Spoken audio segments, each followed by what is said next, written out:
ॐ यज्ञेन यज्ञमयजन्त देवास्थानि धर्माणि प्रथमान्यासन तेहनाकं महिमानः सञ्चत् यत्र पूर्वे साध्या सन्ति देवाः।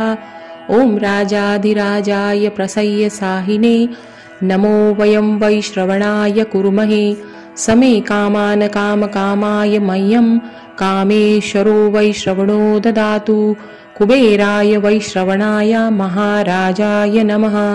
ॐ स्वस्ति साम्राज्यं भौज्यं स्वराज्यं वैराज्यं पारमेष्ठयं राज्यं महाराज्यमाधिपत्यमयं समन्तपर्याये स्यात् सार्वभौमः सर्वायुष्यान्ताधापरार्धात् पृथ्वीवये समुद्रपर्यन्तायाः एकराळीति तदप्ये श्लोकोऽभिहितो मरुतः परिवेष्टारो मरुत्यास्यावसनगृहे आवीक्षितस्य कामप्रे विश्वे देवाः सभासद इति।